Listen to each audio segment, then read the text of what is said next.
Boa noite a todos. Sejam todos bem-vindos à nossa casa para mais uma noite de estudo, de aprendizado. Antes de iniciarmos, só alguns avisos. Nós temos os estudos da casa. Às quintas-feiras nós estudamos o livro dos Espíritos, o livro Céu e Inferno, às 19h30. Aos sábados tem evangelização infantil, juvenil e os adultos, das 9 às 10h30. E às terças-feiras tem com a Andréia o estudo online, que está estudando o livro Brasil, Coração do Mundo, Pátria do Evangelho. Quem tiver interesse é só falar com a Andréia ou com a Tânia, que ela pega o e-mail e inclui no grupo. Então estão todos convidados para os estudos, para participar com a gente, que está sendo muito bacana, né, Andréia? Muito legal. Então estão todos convidados. Hoje nós estamos recebendo aqui o nosso amigo Edson Montemor, de Rio Claro, que vai nos falar sobre médico de almas. Então, para que a gente inicie a nossa noite, vamos agradecer a Deus a oportunidade de estarmos aqui reunidos mais uma noite para ouvir mais um pouquinho, relembrar mais uma vez os ensinos de Jesus, as suas lições, os seus exemplos, para buscar melhorar as nossas condutas, as nossas posturas diante da vida. Vamos agradecer a espiritualidade amiga que nos assiste, aos mentores desta casa, aos mentores individuais que nos auxiliam e nos amparam a caminhada.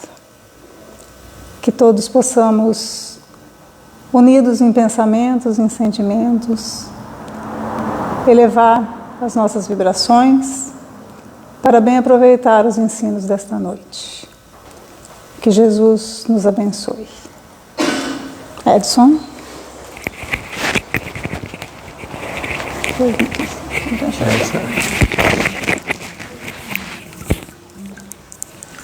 São 45 minutos, é isso? Mais ou menos. Pode ficar à vontade. Isso daqui, se quiser, sabe? Calça. Mas eu não gostei daqui, não. Acho que tá bom assim? Tá bom? Tá Bom, ótimo.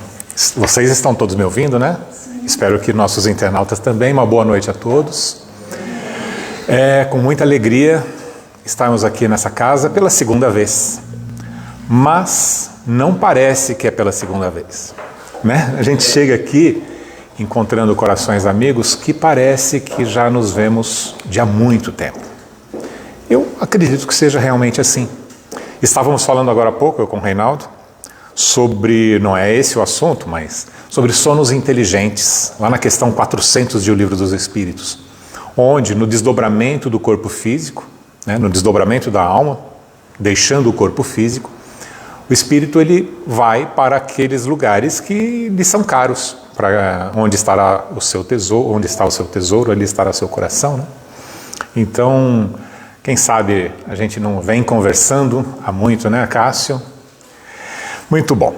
Hoje nós falaremos sobre as curas de Jesus, as curas que estão no Evangelho.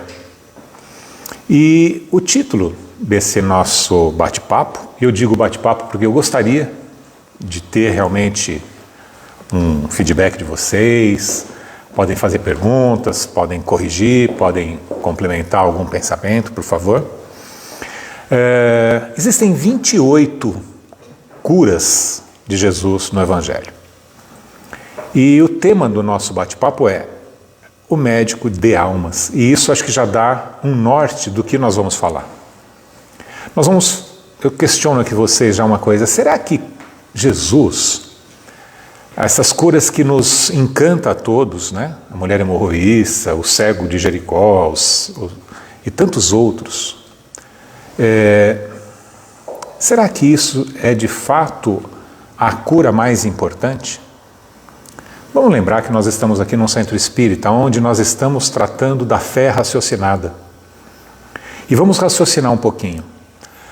Nós, espíritos imortais, Tivemos um início há milênios, mas não teremos fim. Muitas vezes, né, as pessoas falam assim, precisa aproveitar a vida aqui, que vida é uma só. É verdade, eles têm razão. Vida é uma só, em espírito. Esse espírito que nasceu, mas que não morrerá. Com muitas e muitas encarnações e reencarnações. Mas a vida realmente é uma só. E em outras passagens do Evangelho, o Cristo, por exemplo, quando ele estava lá no monte com João, ele, que teve a transformação, ele diz, vocês não conseguem ficar acordados nem por uma hora. E se uma hora, podemos entender que é a vida. Uma vida aqui na Terra, ele se refere lá como uma hora, mas poderíamos até trazer isso para um segundo. Então, eu pergunto de novo, será que o Cristo estava curando os corpos? Vamos ver, das curas, eles têm alguns segmentos. Ele cura, às vezes, só a distância, por exemplo, como o servo do centurião. Isso está em Mateus 8.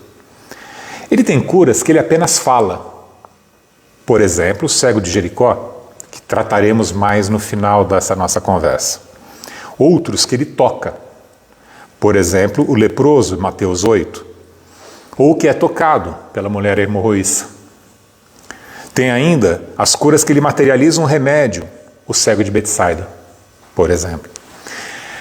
Por que curas tão diferentes? E qual é o remédio? O remédio é sempre o mesmo. É o amor e o magnetismo do Cristo. Mas ele vem com embalagens diferentes para situações diferentes. Mas espera, os dois cegos não eram cegos? Por que um ele curou apenas com a palavra e o outro precisou de um remédio? Que remédio que é esse, aliás? Ele cospe, mete na areia e põe no olho. Ele não foi na farmácia comprar o remédio, tá, gente? Será que ele precisava fazer aquilo? Ou o seu poder, o seu magnetismo já o teria feito apenas com o poder da mente? Falávamos há pouco, o poder da mente, o poder do pensamento. Muito bem. Ele está nos mostrando que cada um daqueles doentes, todos eles já estavam preparados para a cura. Acho que esse é um primeiro ponto a se considerar. 2, mas cada um deles estava num estágio de crença, num estado vibracional. Então, cada um deles recebeu de acordo com a sua necessidade. Mas, de novo, ele estava tratando corpos. Você sabe me dizer o que todos eles têm em comum? Todos os que foram curados por Cristo? Você arrisca, Reinaldo? A fé? Sim. A fé, todos eles tinham bastante fé, né? Até aquele do centurião, por exemplo, a fé do centurião era muito forte, né? Para curar o servo ali. Que mais, gente? Vou contar uma coisa que não deveria ser segredo, mas que a gente também não prestou muita atenção. Todos eles já estão mortos, sabia? Claro, né? Faz 2000 anos. Mas eles estão mortos há muito tempo. Eles viveram, provavelmente, muito pouco tempo depois da cura, porque a expectativa de vida, quanto podia ser naquela época? 50 anos? Não fala a idade do cego, por exemplo, mas ele devia ter 35, então ele viveu mais 10, 15 anos. E aí eu pergunto, qual a importância para se curar um corpo que é uma mera roupagem absolutamente transitória, provisória, que está revestindo aquele espírito, se dali a pouco aquilo já vai ser enterrado? Será que realmente eram os corpos a que ele se referia? Tem um segundo ponto que eles têm em comum, além da fé. Todos eles têm um movimento em direção ao Cristo. Todos eles fazem a sua parte nesse processo de cura. É mais ou menos assim. As bênçãos de Deus, né? A tal da graça. Paulo ele falava, né, que a gente é curado. Tinha uma discussão de Paulo e Tiago lá, se nós somos curados pela graça ou pelas obras. A graça, ou seja, todas essas bênçãos divinas, elas são dadas a todos. É como se fosse o Wi-Fi. Aqui tem Wi-Fi na casa. Então o Wi-Fi está aqui, a gente não está vendo, mas ele está aqui. Todo mundo poderia acessar. Mas a gente precisa ter a senha. Sem a senha a gente não acessa. Qual é a senha para acessar as bênçãos, a graça divina? A conexão, a fé, o amor. A senha, se tivesse uma palavrinha de senha, seria amor. Então, esses todos estavam com a senha. Eles estavam preparados para acessar aquela graça. E isso é muito importante para as nossas reflexões de hoje, tá bom? Ainda falando dessas curas do Cristo, nós poderíamos também falar que ele reviveu Lázaro, né? Mas tem ele ressuscitou Lázaro, mas tem ele ressuscita. Há uma ressuscitação ainda mais importante do que de Lázaro, que é de Madalena. Aí vocês me perguntam, mas Madalena não estava morta? E aí é o ponto de inflexão do nosso pensamento de hoje. Em Efésios 5,14, Paulo diz assim: desperta, ó tu que dormes, levanta-te de entre os mortos, que o Cristo te iluminará. Ele está nos dizendo que, e aí a gente tem outras passagens do Evangelho, né? Deixai que os mortos enterrem seus mortos e assim por diante. O que eles falam? Por que falam nessa linguagem? Eles estão falando dos mortos em espírito. Todos aqueles que vivem exclusivamente para a carne, exclusivamente para a matéria, apegados às paixões terrenas, segundo as palavras do Paulo novamente, né? Buscando as suas paixões e concupiscências, esses estão mortos em espírito, ou estão dormindo em espírito. Então nós todos estamos mais ou menos despertos apenas. Todos nós somos meio que mortos-vivos. Estou falando do espírito, tá, gente? Nosso corpo está aqui vivinho, estou vendo que está todo mundo vivo. Mas quantos de nós, e por quanto tempo na nossa vida, estamos despertos, conhecendo a verdade que nos liberta? E qual é essa verdade? Que somos espíritos imortais. Deveríamos viver esta verdade, mas preferimos deixar isso para um lugar de religião. Nós não estamos falando de religião nesse sentido dogmático, nesse sentido hierárquico. Nós estamos falando de vida, da essência do que somos. E na essência do que somos, nós precisamos buscar a cura para a essência. A gente está falando aqui das curas de Jesus, né? Então, para falar de cura, vamos ter que falar de doença. E o que são as doenças físicas? A gente vai recorrer aqui à Revista Espírita de fevereiro de 1867. Quando o Dr. Morel Levalet, ele nos diz, esse cidadão é um espírito, ele apareceu lá numa sessão, isso daqui é meu alarme, desculpa, tá desligado, mas o alarme toca. Ele diz o seguinte, que ele é um espírito desencarnado, ele vai lá numa sessão mediúnica, e ele está falando sobre doenças, e ele diz assim, e ele era médico, tá, quando encarnado, ele diz assim: cuidando do corpo, destruís o efeito, mas residindo a causa no espírito, a doença voltará, quando cessarem os cuidados, até que se perceba que é preciso levar alhures a atenção, ou seja, mais adiante, para destruir uma causa mórbida, há que combatê-la no seu terreno. Alguma dúvida? Vamos traduzir, apesar de já ter traduzido do francês para o português, mas vamos traduzir agora para a linguagem atual. Ele está dizendo o seguinte, que toda doença do corpo físico, na verdade, ela nasce na alma. O que os médicos dizem hoje das doenças psicossomáticas, nasce na mente, na emoção e vai para o corpo físico.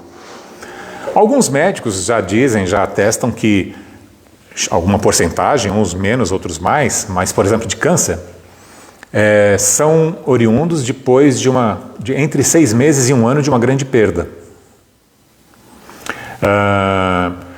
Vamos falar de outros casos? aquela pessoa me dá no fígado, embora seja uma frase meio da antiga, mas ela é verdadeira. Quando você tem muita raiva, aquilo está te amargando a vida, você acaba sofrendo e o seu fígado vai adoecer. Então todas as doenças nascem do nosso desequilíbrio. E é fácil de entender. Espíritos. Nós somos um feixe de luz, de energia. Não é? Se ele está em equilíbrio, ele está vibrando saúde e equilíbrio. Se ele tiver algum desequilíbrio, ele pode ficar um pouquinho mais feio. Existe um experimento de um japonês, esqueci o nome dele agora, que ele fotografa moléculas de água. Não sei quem já viu isso aqui. Já? Ótimo. Então o que ele faz? Ele coloca um pouco de água para uma música aqui, uma música clássica, escutando Beethoven, por exemplo. E aí ele coloca uma outra água escutando xingamentos, por exemplo. E aí ele vai lá e fotografa com aumento lá, com microscópio. Ele vai lá e ele vai fotografar a molécula da água. É um negócio fantástico, gente. A molécula da água, que ela está sujeita a uma música ruim, ou a um pensamento ruim, ela é uma molécula meio torta, meio defeituosa. E a molécula feita com uma oração, com uma água fluidificada, por exemplo, ela fica mais bonita. Aliás, estamos novamente num centro espírita onde nós falamos sobre a fé raciocinada. Vocês acham que essa aguinha fluidificada aqui é algo dogmático, é algo que a gente está fazendo isso porque ouvi dizer que é bom? A gente explica o porquê disso. Por que a água está aqui? Porque a água, dentre as várias matérias que temos aqui, né, na Terra, que aliás, a matéria como aprendemos na escola, ela não existe. Matéria também é energia condensada, né? Aquela fórmula do Einstein diz isso. Então, mais um motivo para entendermos que o pensamento consegue vibrar e modificar a molécula. A água, ela é muito impressionável. É fácil causar uma impressão nela. É mais fácil nela do que, por exemplo, na pele diretamente.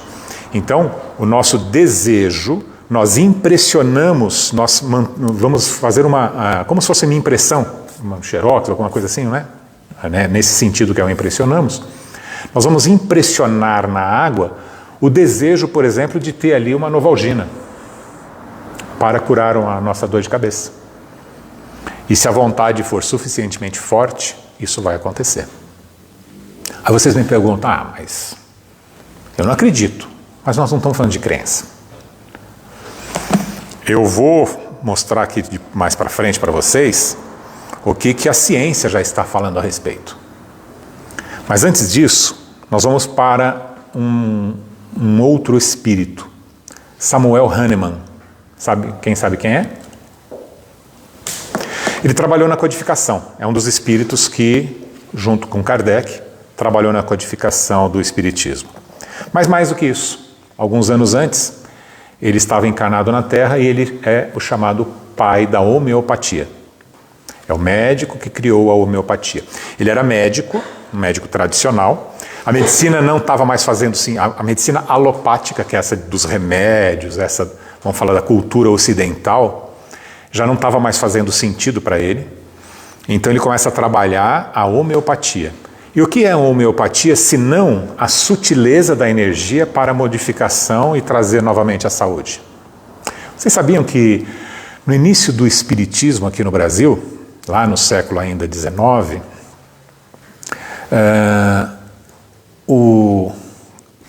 quem abraçou o espiritismo eram exatamente os médicos homeopatas, porque tem muita similaridade. Os conceitos são muito parecidos. A raiz é a mesma.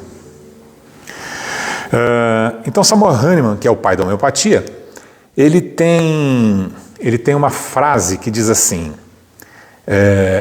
há uma doença máter, uma doença mãe, origem de todas as doenças, o afastamento das leis de Deus. Olha que interessante. Vamos fazer uma concepção agora, primeiro física. Primeiro, o que são as leis de Deus? As leis de Deus são as leis naturais. As leis da natureza. E as leis, podemos também chamar de leis morais, que aliás é o terceiro livro de O Livro dos Espíritos. Lá nós temos 10 leis. Né? Nós temos a lei da destruição, nós temos a lei do progresso, nós temos a lei do amor, justiça e caridade. Enfim, tem 10 leis. Mas não tem uma lei que diz assim, olha, se você comer muito, você vai ficar com dor de barriga? É uma lei natural. Se você beber muito, você vai ter uma ressaca. Se você ficar com muita raiva de alguém, seu fígado vai sofrer. É lei, está na lei. Não é que Deus escreveu uma lei. Faz parte, é a natureza é assim que funciona. Então, o afastamento da lei de Deus nos causa dor. Você está com ressaca todo dia? Para de beber. Né? Você está com aquele amargor porque a pessoa fez alguma coisa para você? Perdoa que passa. É simples assim. Então, olha como as coisas vão fazendo sentido. Se a origem de toda doença é o afastamento das leis de Deus, qual é a cura? Aproximação de Deus. E aí Cristo falou o quê? Vinde a mim, aqueles que estáis cansados, e eu vos aliviarei. Todo aquele que sofre, vem a mim. Quem é esse vir a mim? O que ele representa aqui na terra? Eu ia falar representava, mas não. O que ele representa aqui na terra, senão a lei de Deus? Ele fala assim, o meu alimento é fazer a vontade do meu Pai. Ou seja, ele era o representante máximo do cumprimento das leis de Deus. Quando ele fala, vinde a mim, não é para a gente ir seguir ter seguidor no Instagram. Ele não está preocupado com isso. Não é a figura do Cristo que ele fala, olha, vai atrás da figura do Cristo. Ele fala assim, vai atrás daquilo que eu estou fazendo.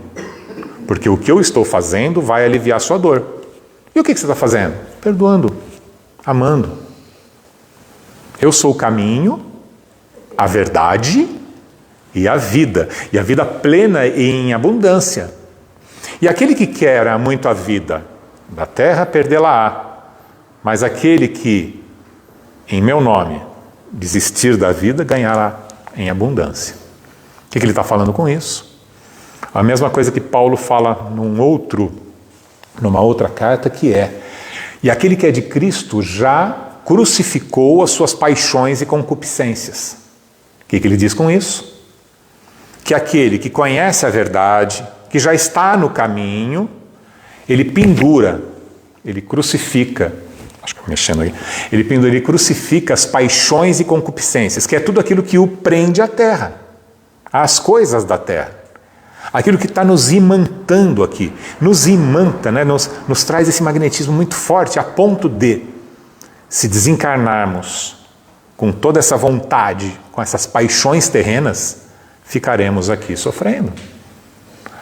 Existem muitos espíritos desencarnados, muito materializados, muito apegados ainda à matéria.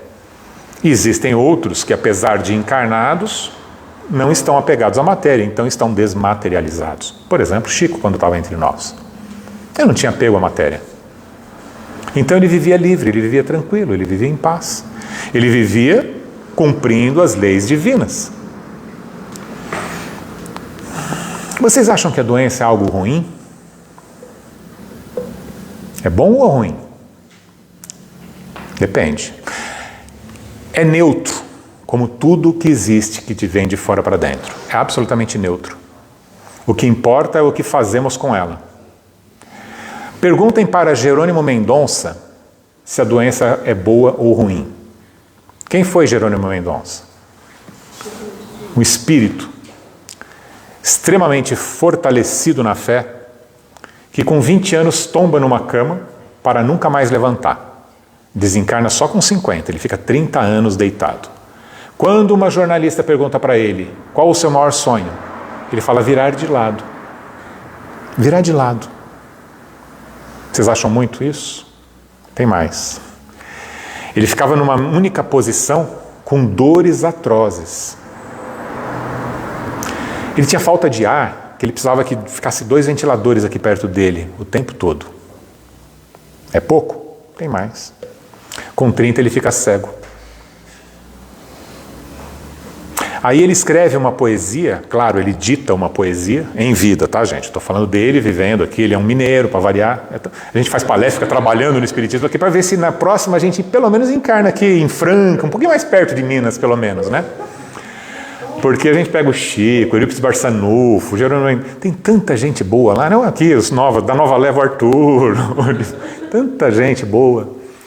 Mas, enfim, o Jerônimo Mendonça, ele escreve uma poesia chamada Pássaro Cativo, quando ele diz que ele entende o motivo daquela gaiola, daquela prisão em que ele se encontra. Olha o que eu digo, a gaiola e a prisão que ele se encontra. Eu não estou dizendo o que ele é, ele não é aquele corpo. E essa consciência de que ele não é aquele corpo, aquilo é só uma gaiola que o prende, que prende a essência verdadeira dele naquele momento, já é metade da cura. Porque quando a gente se desidentifica do ego, da persona, a gente está começando a conseguir enxergar que somos espíritos. Então a gente tem a chance de começar a agir como espírito, ainda que encarnado.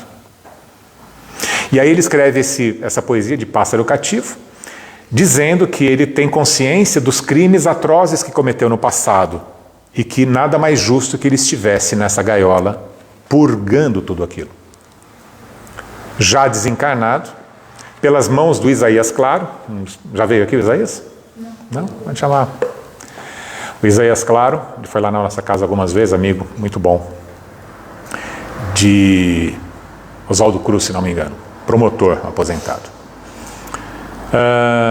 Ele escreve Pássaro Liberto, que agora ele está no mundo espiritual muito mais leve, planando em altos horizontes. Porque ele foi um vencedor nesta vida, que podemos aqui também já trazer 3 conceitos. Essa vida que foi para ele uma expiação, ele mesmo diz que é uma expiação, ele está expiando débitos do passado. Mas também podemos dizer que ele estava com uma prova, sim, uma grande prova, e que ele venceu essa prova. Mas, com a categoria que ele vence tudo isso, também podemos entender que isso era uma missão, que ele é um missionário. Então, os 3 conceitos, a gente pode ter uma encarnação, ela pode ser expiatória, pode ser de prova ou de expiação. Nesse caso, acredito eu que ele reuniu as 3. Muito bem, então a doença não é necessariamente ruim, muito pelo contrário. Via de regra, ela é o alarme que toca. Lembra que eu disse para vocês, ali do Levalé, na Revista Espírita, que ele diz que a gente tem que ir a Lures buscar a causa? Então, pensem numa infecção ou numa inflamação. Então está acontecendo alguma coisa de muito ruim dentro de você. E um dos sintomas dessa inflamação, o que seria? A febre. É isso? Muito bom. Então a febre, ela é boa ou ruim? Ela é excelente. Porque se eu estou com uma inflamação aqui no intestino, se não tem a febre para me avisar, aquilo pode estar me corroendo, apodrecendo tudo aquilo, e quando eu me der conta, já foi. Não é assim? Então a febre é um alarme para que prestemos atenção em nosso corpo. Assistam qualquer programa de medicina, né? Tem bastante filme E aí os médicos, quando alguém está com febre, eles ficam fiscalizando o corpo todo para saber a origem daquela febre, porque eles precisam combater aquilo. Não é? Então, o Lavalée, ele entende que a doença do corpo físico é a febre da doença da alma. É só o aviso. Então, se eu tomar só o anti-inflamatório, o antifebril, se eu tomar só o antifebril, a febre até vai baixar. A minha dor física pode melhorar. Vamos lá, eu estou com um tumor. Eu tiro o tumor. Pode ser que ele volte, ou pode ser que volte esse aviso de uma outra maneira. Se eu não corrigir aquilo que originou aquela dor.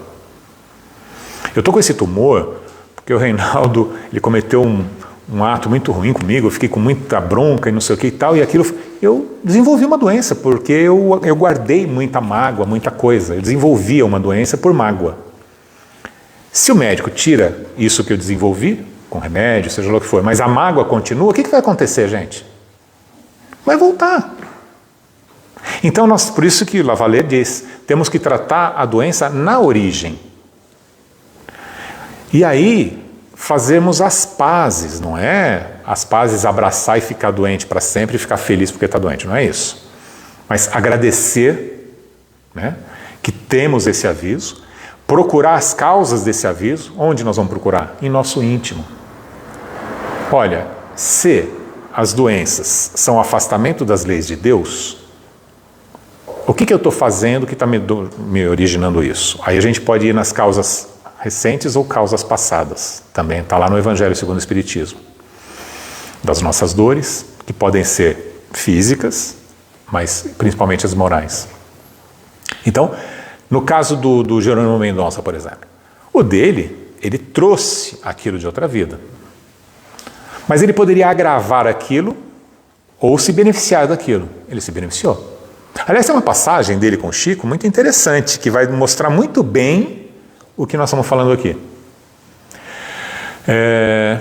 Ele chega uma hora lá, que acho que ele estava lá com seus 30 e poucos anos, e ele tem uma hemorragia muito forte. E ele está prestes a desencarnar. E aí eles já eram amigos, ele fala para os amigos dele, olha, me leva para o Chico que eu vou me despedir. E eles tiveram que pegar emprestado um avião, porque se de carro ele morreria no caminho. Então, conseguiram pegar o avião. Aliás, o Jerônimo, gente, ele viajou o país inteiro fazendo palestras, arrecadando dinheiro para a caridade, tá? Ele era o 8º de 9 filhos. A mãe dele reclamava que o único que não parava em casa era ele, o aleijado, cego. Mas enfim, ele vai lá para se despedir do Chico. E o lençol que o cobre estava vermelho. O Chico percebe de longe e fala assim, olha, está vindo uma rosa para aqui conosco. E ela está toda despetalada. Vamos beijar essa rosa. E todos começam a dar um beijo na testa dele. E ele se recupera. Por que ele se recupera? Pelo mesmo princípio que eu disse aqui da água fluidificada. Todos estavam verdadeiramente passando uma energia vital para aquele cidadão. A sua energia vital estava indo embora.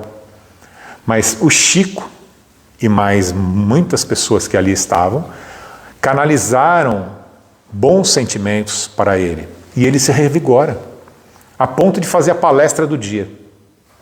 Depois o Chico, provavelmente, para falar desse jeito, foi o Emmanuel, disse assim, você sabe o que aconteceu com você, Jerônimo? Eu estava morrendo. Você entrou no coitadinho. Você não é coitadinho. Levanta, né? Não levanta fisicamente porque ele não podia. Levanta e continua o seu trabalho que ainda não acabou. E aí ele fica mais 20 anos trabalhando. Ou seja, por um momento de descuido, e aí a gente pode trazer aquela questão do espírito estar dormindo ou acordado. Esse era um espírito que estava de pé o tempo, apesar do corpo físico dele estar deitado, ele estava de pé em espírito o tempo todo, trabalhando consciente do que estava fazendo. Por algum momento ele deve ter cansado e deu uma cochiladinha. Quando ele fez isso, o corpo físico dele gritou. Ele estava se afastando das leis de Deus e o corpo físico dele sofreu um pouco mais, mas aí o Chico vai lá e o recupera. É o despertador. Então podemos entender que a doença pode ser nosso despertador, não é? Então vamos ressignificar isso aí do que a gente diz de saúde e doença. Muito bom. A gente está falando nós falamos do Evangelho, falamos do Espiritismo, citamos o caso do Jerônimo, né? E o que a ciência diz disso? Eu estou relendo, na verdade, um livro chamado A Biologia da Crença. É de um biólogo norte-americano chamado Bruce Lipton. Eu peguei 3 trechinhos aqui que eu separei do livro que eu acho que vale a pena ler para vocês. Porém, minha atitude fatalista modificou-se radicalmente em 1985. Eu tinha deixado o meu cargo na Escola de Medicina da Universidade de Wisconsin. Ou seja, ele era um professor da Universidade de Wisconsin, dando aula de medicina, um biólogo. E comecei a lecionar numa faculdade no Caribe. Distante do mundo acadêmico tradicional, aos poucos minha mente passou a seguir outra linha de pensamento fora dos padrões e crenças rígidos que até então havia. Aqui eu faço um parênteses. A ciência humana, ela é muito boa e nós temos que segui-la bastante. E aí, os cientistas normalmente dizem que as religiões são muito dogmáticas, irracionais. Eles não conheceram, né, a nossa fé raciocinada. Mas muita gente entende também, não que a ciência como na essência, mas que muitos, ou eu diria até a maioria dos cientistas, eles são dogmáticos e preconceituosos. Quando eles, por exemplo, dizem que Deus não existe porque eles não conseguem medir, pegar e fazer. E o Bruce Lipton se declara como um desses, dogmáticos, fanáticos pela ciência e obtusos na sua visão. Quando ele sai do meio acadêmico tradicional e vai para o Caribe dar uma aula, aí ele começa a ver aquele marzão azul, culturas diferentes, ele começa a se abrir um pouco. E aí, olha, tudo começou quando eu estava pesquisando os mecanismos que controlam a fisiologia e o comportamento das células. De repente percebi que a vida de uma célula é controlada pelo ambiente físico e energético. Olha que interessante. Que ela se encontra e não pelos genes. Porque ele, para melhorar aqui a compreensão, ele, como qualquer biólogo, ele entende que a genética, que o DNA é o próprio Deus, que é ele que determina tudo. Então, poderíamos pensar, por exemplo, que, poxa, então se eu tenho um gene torto que me faz criminoso, eu não tenho culpa de ser criminoso. Não é assim? Já é uma primeira pergunta que a gente tem que fazer para esses biólogos que pensam como ele pensava. Que a genética causa o determinismo. Para eles, Deus é o Darwin. Ele mesmo diz isso no livro, tá? Como falando dele do passado. Então ele diz aqui que ele já vai nos dando uma dica dessa ligação da ciência e da religião. Uma ligação da ciência e o Evangelho do Cristo. Por quê? A biologia da crença, nós vamos ver mais para frente, que é a mesma coisa que a tua fé te curou. A biologia da crença é tua fé te curou. A epigenética, que é uma matéria relativamente nova na ciência, estuda exatamente o quanto que o meio interfere nos genes. Mas olha aqui, ó. O ambiente funciona como uma espécie de... Os genes são meros modelos moleculares utilizados na construção, ou seja, tijolinhos. O ambiente funciona como uma espécie de empreiteiro. Aí você vai pôr os tijolinhos do jeito que você quiser. Claro, se eu nasci com a genética de ter olho azul, meu olho vai ser azul. Né? O meu não é. Mas tem coisas que a gente muda. Nós não temos esse determinismo tão dogmático como eles imaginavam.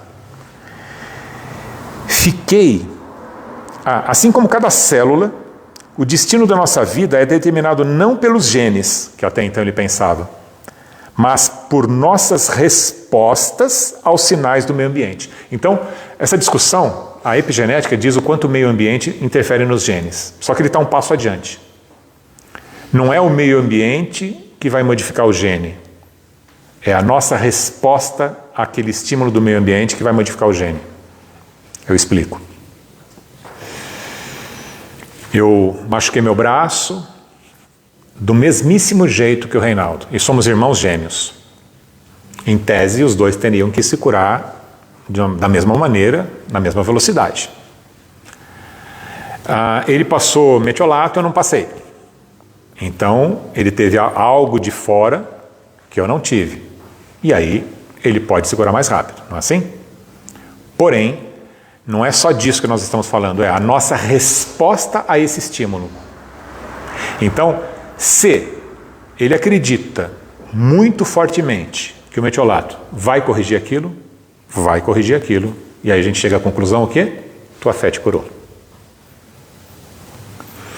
E se eu acreditar que o metiolato faz mal e que eu apenas ficar em oração vai me curar, eu acreditar muito fortemente nisso, eu me curo mais rápido que você. É isso que esse livro trata. Mas olha que legal e como é importante essa conexão. Fiquei extasiado com a ideia de poder alterar o meu destino modificando as minhas crenças. Ele, como um bom geneticista, ele falava assim, olha, eu sou o que eu sou e não tem mais jeito. E ele era infeliz. E ele se julgava, ele tinha bastante problemas lá emocionais. A hora que esse horizonte se abre para ele fica extasiado com a ideia de poder alterar seu destino. Como? Mudando as suas crenças. Eu acredito que eu posso ser feliz, serei feliz. Mas o Jerônimo Mendonça acredita que pode ser feliz apesar de estar lá deitado? Então ele era feliz. O simples fato de perceber que esse novo ramo da ciência poderia me fazer passar de mera vítima, olha as palavras se não estão fazendo a conexão com o que a gente aprende no Espiritismo. O simples fato de perceber que esse novo ramo da ciência poderia me fazer passar de mera vítima a co-criador da minha vida. Nós somos co-criadores nesse universo. E nós somos corresponsáveis pelo mundo que deixaremos ali. Eu vi ali o cartaz, né? Nós e a transição planetária.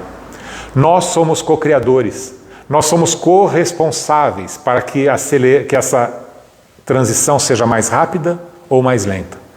Porque ela vai funcionar de acordo com a maioria das pessoas. Tem um outro biólogo, não me recordo o nome, agora esse é em inglês, que ele tem a teoria do 100º macaco. E ele também tem uma teoria, isso daqui é um tema de uma outra palestra que eu faço sobre a psicosfera. Ele tem a teoria do 100º macaco e ele fala muito dos campos mórficos, que é, com o poder do pensamento, ele cria situações. Campo mórfico é um campo vibracional que cria formas pensamentos, está lá no livro de André Luiz. A ciência e a religião, elas estão se conectando. Mas o Cristo, ele não veio curar corpos, ele veio curar almas.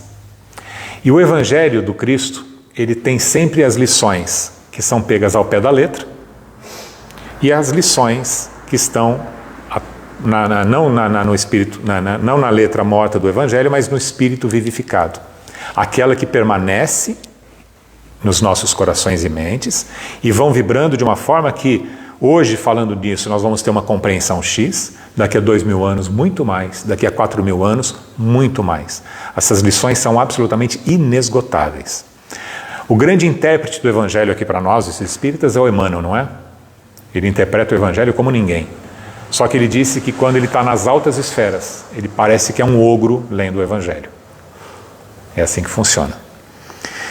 E aí, para irmos já para o nosso encerramento, que a hora clama, é aquela hora da gente voltar para o Evangelho dizendo: vinde a mim aqueles que sofrem, que eu vos aliviarei. É ir procurá-lo, é buscar o caminho. E nós vamos pegar o exemplo do cego de Jericó para interpretarmos o Evangelho à luz do Espiritismo e com isso que nós estamos falando aqui, tá?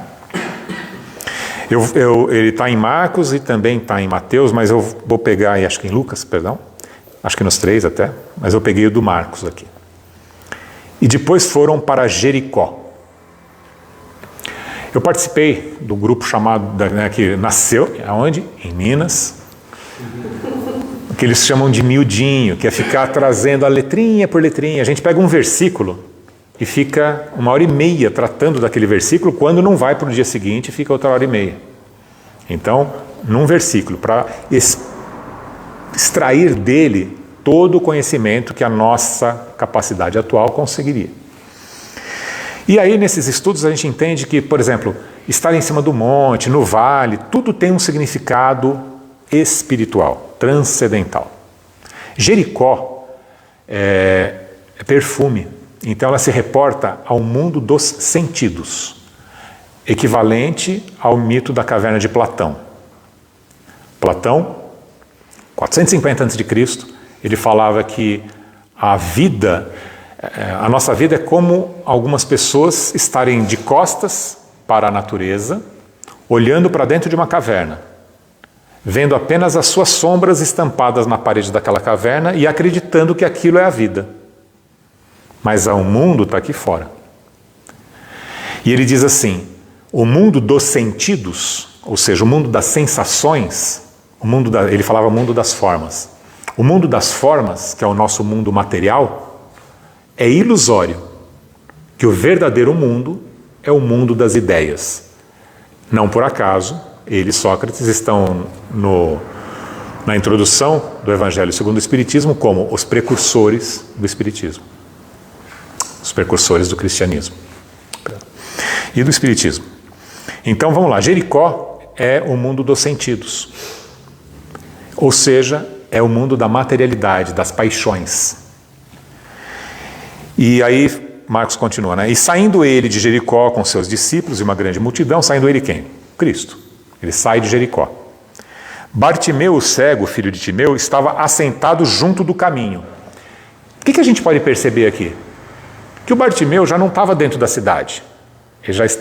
Cristo já tinha saído e ele estava assentado junto do caminho. Olha que bacana, gente. Ele já tinha saído dessa ilusão do mundo material, mas ele ainda não estava no caminho. Ele ainda não tinha pego na mão do Cristo e corrido junto com ele.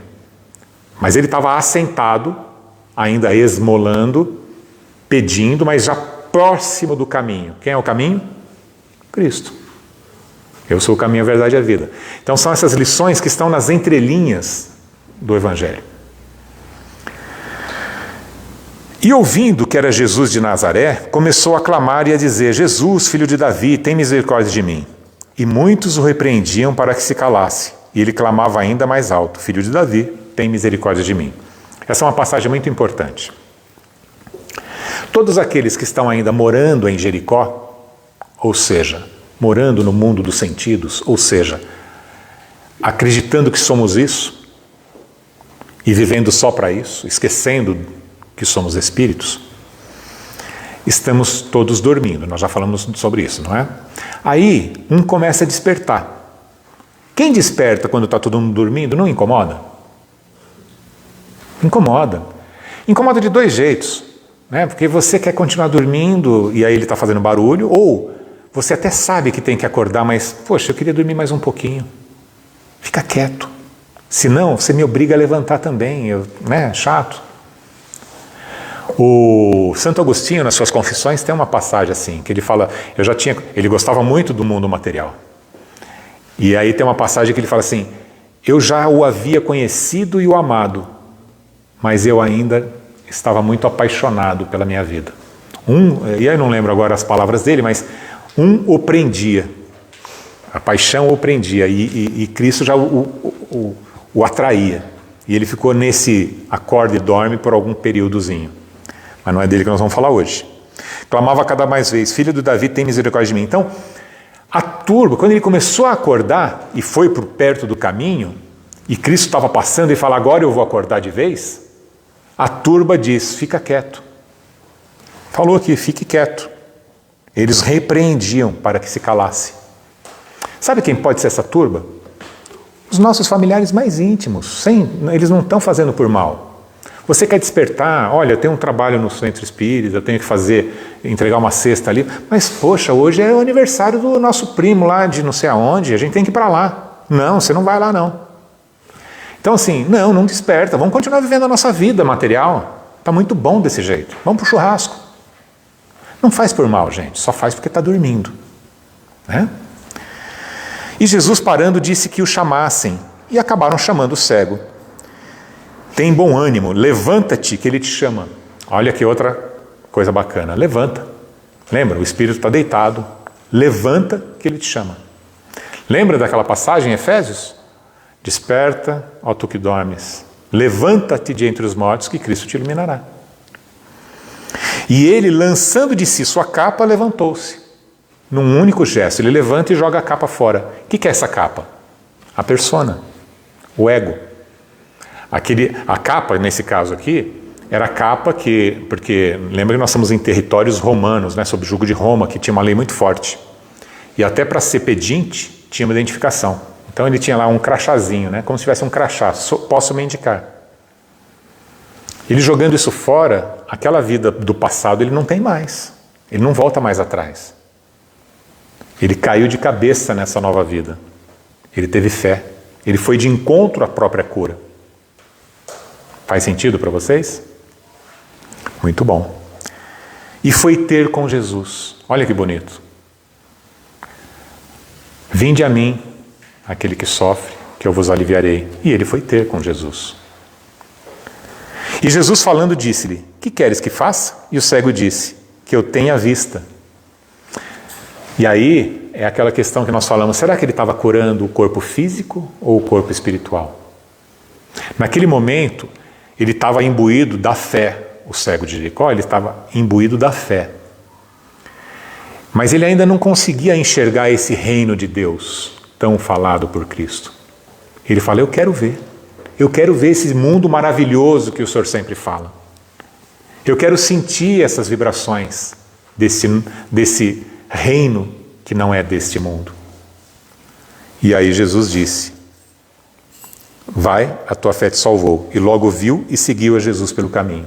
Vai, a tua fé te salvou. A tua fé crença e a tua fé fidelidade. A fé dele foi tão grande que ele sai da casa, sai do lugar comum, ele sai da sua zona de conforto, que era Jericó, já fica à margem do caminho. Quando Cristo vem, ele grita, as pessoas mandam ele se calar, ele grita mais alto, não, ninguém me para agora. Eu estou conhecendo Cristo e eu quero ver esse reino divino.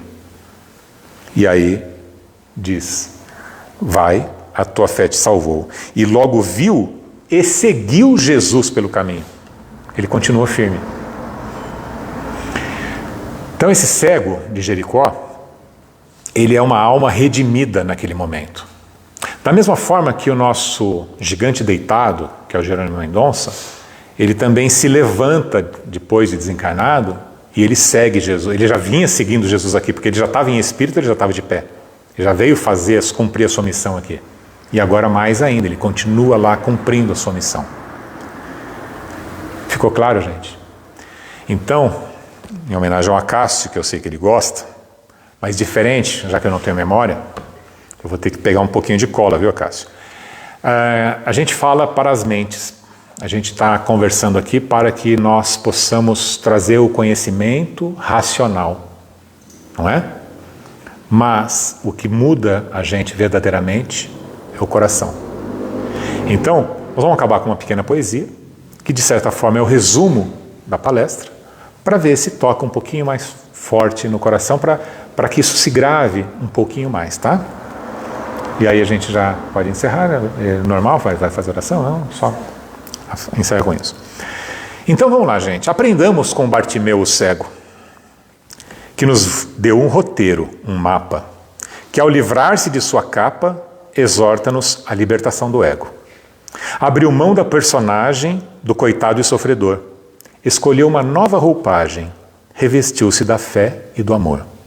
A lição começa antes, com o nome da cidade, fazendo menção ao ego e suas iniquidades, pois Jericó é perfume, o mundo das sensações, significando a carne e todas as suas paixões.